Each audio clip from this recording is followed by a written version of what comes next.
You're watching Act TV. I'm Juliana Forlano. Amazon is known for treating its workers like machines, or actually threatening to replace them with actual machines if they can't live up to Amazon's impossible, inhumane standards. So it's no surprise that after the coronavirus hit, the company was particularly brutal, firing workers for demanding better safety precautions.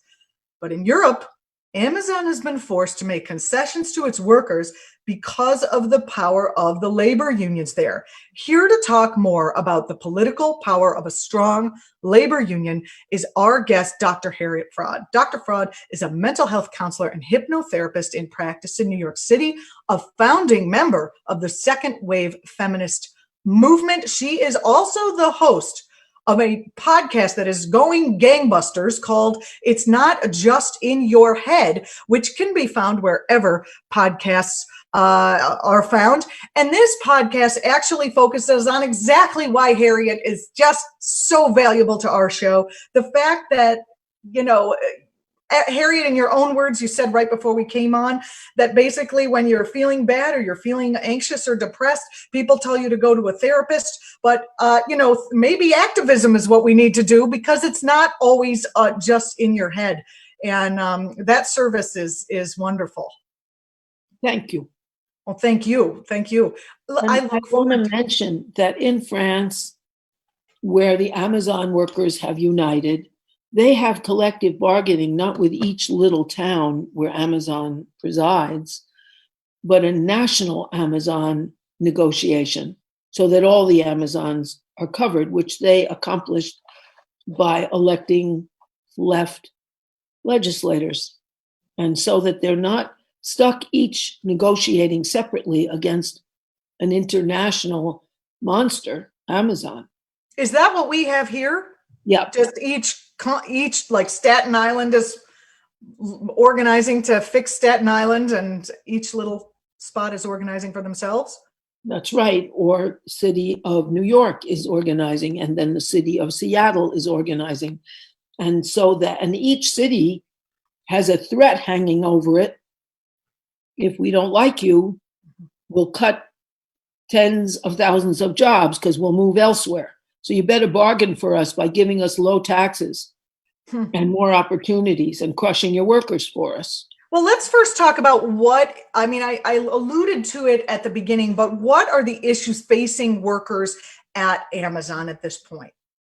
Well, what they're facing is that since there's a pandemic and since they're close together in these warehouses needing to interact with each other and all sorts of packaging, they need sanitary protections and they need spacing so they're not breathing in the vapors of each other's breath and being endangered by COVID. And they have asked Amazon to clean up their act and protect their workers. Well, if they'd asked individually, they would have told, "Oh, thanks for telling us," and be fired. But I spoke at this show about going to Whole Foods at the beginning of the pandemic. It was in New York City, right? So it was terror out the gate. People didn't know how it was spreading, if it was through talking, if it was through touching things. And when I went to Whole Foods, which is owned by Amazon, they made their employees not wear masks, since they banned them from wearing masks because they didn't want to make it look like something was unusual going on in their store or in the world. And that I thought was egregious. They did change that policy at some point, but it was several weeks into the pandemic. And it was also after much damaging publicity. In France, there is a tradition of worker protest, and they have very strong left parties. For example, once when I was in France, they had tried to cut back on the free childcare centers, which are amazing. They have a master's degree teacher and an associate's degree teacher and a registered nurse there. If the kids need to be in their sick room, if you have to work, you can bring your kid in and they'll have a registered nurse. They wanted to make cutbacks. Well, there were hundreds of thousands of people in the street defending that because they have a very strong tradition of socialist parties, the Communist Party, which isn't very strong in there, but has an influence, and all sorts of other left parties. so that they can't get away with the stuff that they get away with in the United States. Also, in their unions, the highest officer can't be paid more than the highest paid worker in the union and can be recalled. And they're also associated with political movements to make all workers have a better life. So it's very different. It seems like when the rules are on the workers' side, Amazon is fully capable of complying with the demands of its workers.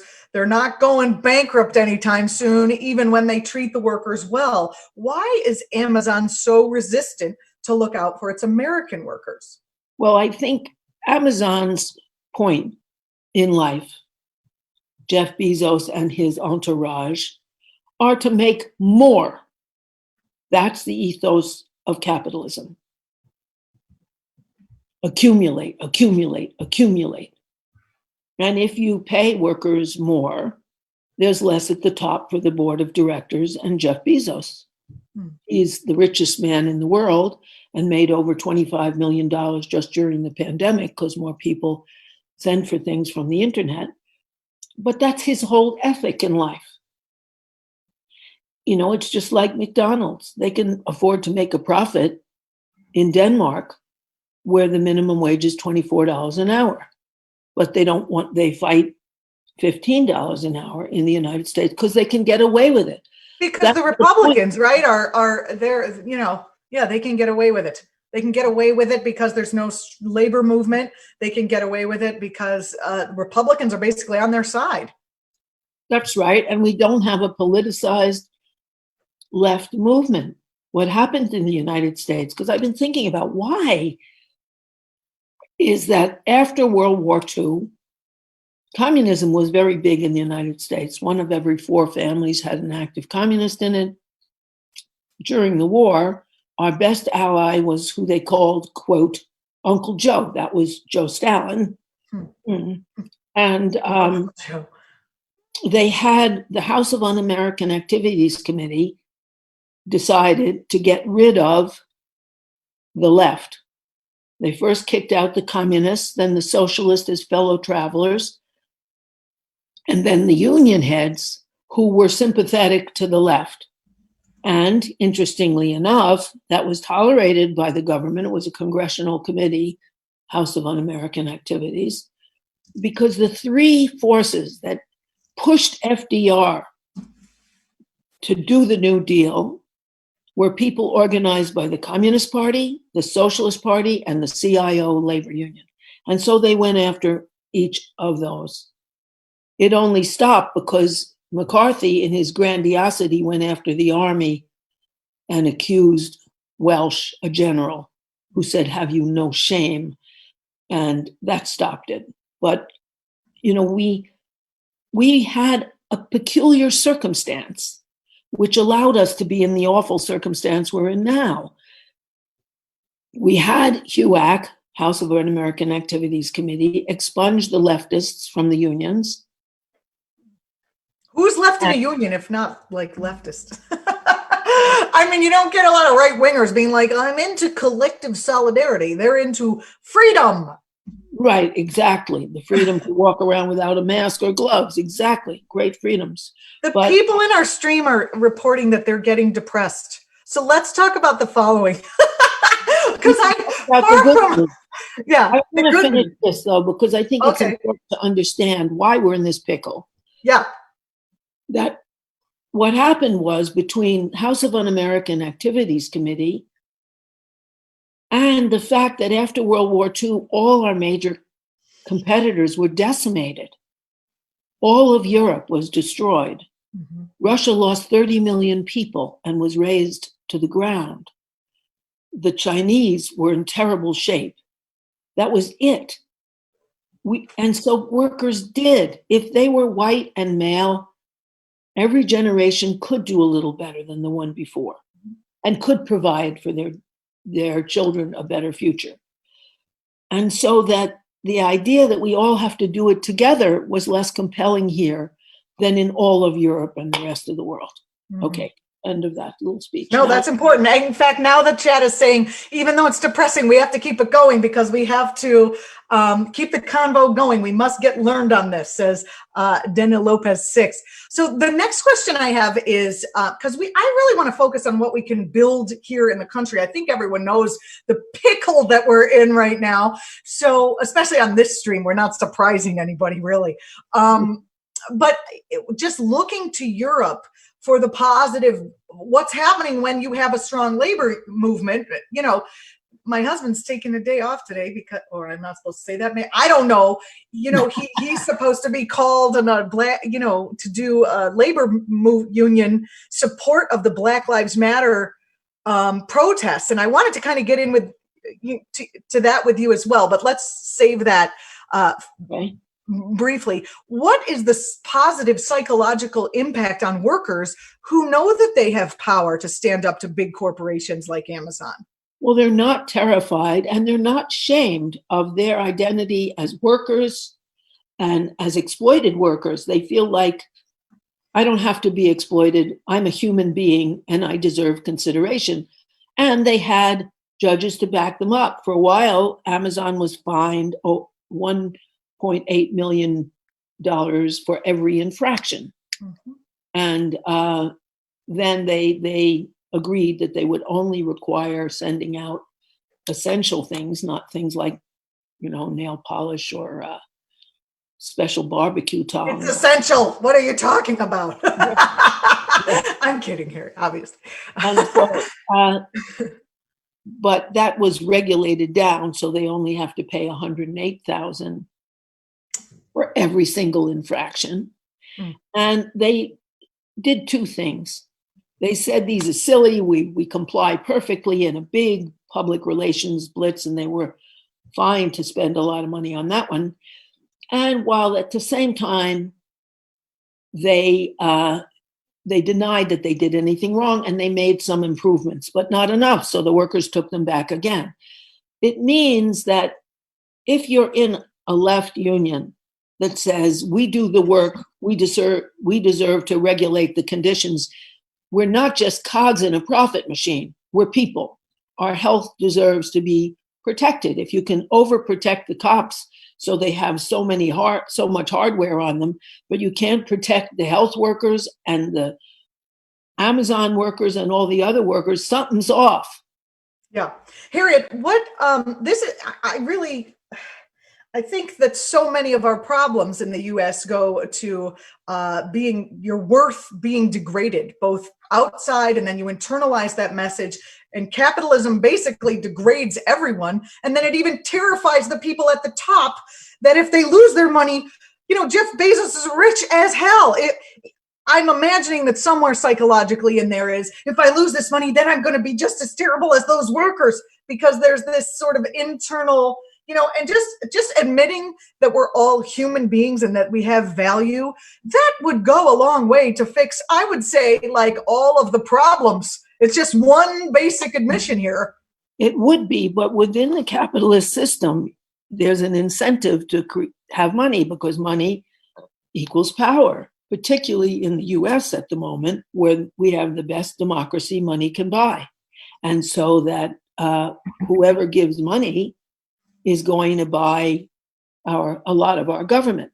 And therefore, you know, we have lost a lot of power, Americans, and we need to gain it back, because their ethos is more for me. That's what I'm about. That's what I want to do. It doesn't matter to Jeff Bezos that he wins the lottery every single day. He gets more than $27 million a day just in interest on his vast money. Mm-hmm. But his motive in life is more.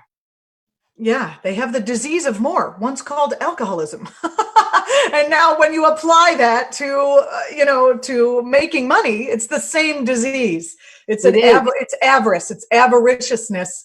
They're, in those spiritual communities, they call it trying to fill the God-sized hole, and you'll throw anything in there, including, alcohol, drugs, sex, shopping, things, money, blah, blah, blah. A little bit of a recovery from feeling like you are just an empty hole, which advertising sells you from the birth of your mind, in our country, it would really go a long way. I think there could be some very easy solutions here. Like, what if we had no ads? Someone put that in the Twitch chat once. If there was literally no advertising, that would go a long way. It would also help people know that lying isn't great. You have highly paid lies and liars going on the air every day. They're everywhere. Barraged by lies, which makes the truth much less valuable. Look at our president, who lies all the time, and it's accepted. That absolutely. And then it's expected everywhere, even in businesses now. You used to be like, okay, we can trust Campbell's Soup because they're a respectable business and they don't put rats in their soup. You know what I mean? You would have this trust in the business because it would stake its name on you trusting them, and that is all gone. There's no responsibility. It's very unnerving. I'm surprised we're not all smoking cigarettes and trying to just keep calm all the time, which is... Well, a lot of us are ODing, smoking cigarettes, drinking alcohol, killing ourselves, and beating people up, all of which are symptoms of great unhappiness. And there's a lot of us that are saying no and going in the street too, just like the Amazon workers said, no, you don't. When I see the people in the street, I've been to the protests here, Harriet, in Brooklyn. Not a lot, but I've gone to the best of my ability. And it's like peace and solidarity, and you can feel it there.